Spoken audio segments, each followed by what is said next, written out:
Hey friends, welcome back to the channel with more My Hero Academia. This is Season 3, Episode 1, and last time we left off with Shigaraki choking Deku, interrupting what would have been possibly a very nice date with Uraraka, but yeah, Shigaraki's got some backup now, and in the form of Himiko Toga and Dabi, and he seems more sure of what his goal should be, destroying this world built by All Might. So yeah, we'll see how this continues. Don't know what the next arc is going to be. I don't think they really hinted at it, but we are starting a new semester at UA. I believe Japanese school semesters there are 3 semesters per year, so we're only 1/3 of the way through their first year. I think. Someone correct me if I'm wrong, but it's cool that we'll have a lot more to watch. I would be sad if we were blasting through each year like one season at a time and then they're no longer in school anymore. But yeah, excited to continue. If you want to watch the full reaction, you can check out Patreon in the link in the description below. Otherwise, let's get started. So YouTube has been blocking my reactions to My Hero Academia, so the rest of this video is just going to be the commentary, but you can still see the reaction in the link in the description below. We're going to do this for the rest of Season 3. I'll tinker around with Season 4 when I get to it to see if I can get around the copyright issue, but not too optimistic about that. But again, you can check it out still, and let's get on to the commentary. Alright, mostly just a recap episode today, guys. Got to see a new opening though, pretty darn cool. Got to see some heroes and villains that I don't think we've seen before, and I kind of want to go back to look more carefully, but I'm afraid there might be like tiny bit of spoilers. I also think it might be cooler to see them as they show up in the storyline too, so I'll leave it alone. I won't check it meticulously, though I still will see them at the opening of each episode. I am aware that there's a movie that takes place sometime during this season. A friend told me I'll know when I see it, so I'll watch it then. I've also been made aware of some OVAs though, so I have to watch those at some point, maybe when this season is done. But yeah, this episode, Vlad and Eraserhead went over 1A's quirks, and then right when they were about to get to 1B's, they interrupted with the pool story. I want to know more about 1B though. I'm interested. We know Kendo, we know Shiozaki, we know Monoma, the guy who made the ground soft in the cavalry battle. Someone has solid air, and that one guy that kind of looks like Dusclops shot out some sort of sticky goo at some point. But I don't think I know anybody else's. It's interesting. Yeah, this was a fun little story though with this pool trip for everybody. Disappointed in Kaminari joining in with Mineta for some perverted antics. Mineta's the worst. If you're making friends and running schemes with Mineta, something's wrong. But yeah, that flashback scene where Mineta overhears the girls and wanting to hang out by the pool, his ears just get bigger and bigger and bigger. Yaomomo saying that she originally planned on going to Venice with her parents. Uraraka being like, "What is your life?" I've been to Venice with my mom actually, so I'm not rich by any stretch of the imagination. I don't think we're even middle class, but anyway, Mineta's ears tingling, getting so excited at the possibility of seeing bikini-clad girls. Freaking Mineta. I'm so glad their plan to use Midoriya to avoid suspicion blew up in their faces. Deku wound up inviting all the guys for a workout session. Girls didn't seem to want to get involved. They weren't like in on the competition. They didn't want to compete to see who was fastest. I think Sue is particularly good in water. Maybe she would have won one of the heats and been in the final. Maybe not against Todoroki or Baku. I don't know. But yeah.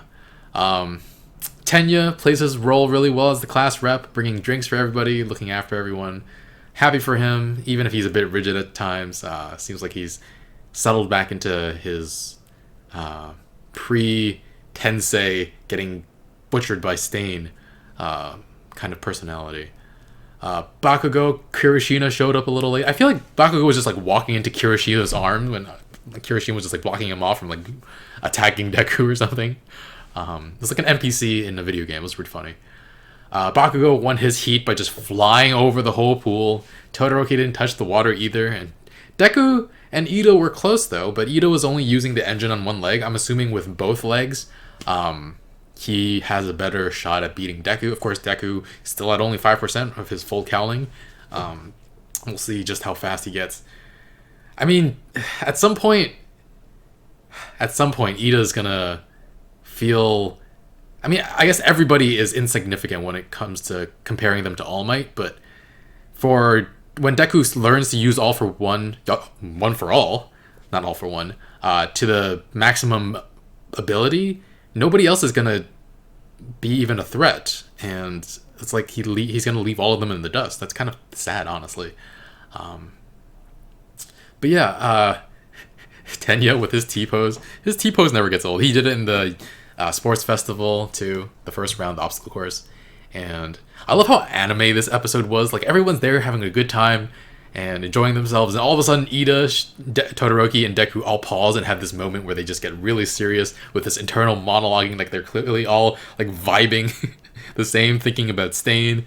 And so anime. But yeah, all the flashbacks and conversations were clearly for the benefit of the audience, who might have forgotten some stuff. But I think the first episode of every season kind of maybe even lets new viewers jump on from without even watching the first few seasons. Because yeah, it's a lot of it's just like full on recap. I barely edited it into like 7 minutes. But yeah. But for some reason, it didn't occur to me until this very episode. If Deku hadn't awoken something in Todoroki in that fight at the sports festival, if he hadn't forced him to confront his fire quirk, Todoroki would have never talked to his mom. He would have never agreed to go to Endeavor's hero agency, and so he wouldn't have been there when Deku and Ida were fighting Stain. So Ida and Native would both be dead. So I hope Deku realizes that and doesn't still feel so bad about his loss to Todoroki. I know he was feeling bad because he wanted to have a better showing, but meddling where he's not supposed to is the role, the essence of a hero. And yeah, acting like a hero has a ripple effect that I'm sure he understands on some level. Vlad and Eraserhead end the episode talking about moving the training camp, which honestly is a good idea given how often these first years have been targeted. Hopefully they'll be kept safe. But I feel like it's also been like almost an entire season since the USJ incident, so I don't know how realistic that hope is for them to be left the heck alone. Plus Shigaraki at the end said they were about to start playing a brand new game. They're going to come at All Might and his legacy in a different way, so don't know what their plan exactly is there. Another shot at taking down All Might and everything he represents is... I mean, they've already went after the kids once, so maybe a new plan doesn't involve going after the kids? I don't know. Anyway. Yeah, good episode. Solid episode for being a recap. Would have loved to see the ending of that 3-person race between Todoroki, Deku, and Bakugo, but maybe another time. Plenty of time for them to have more competitions. Alright, thanks for watching. Be sure to like, comment, share, subscribe, all that good stuff.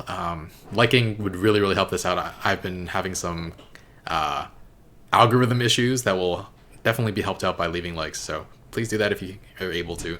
And yeah, if you want to watch the full reaction, you can check out Patreon in the link in the description below. And until next time, I'll see you guys soon. Bye, friends.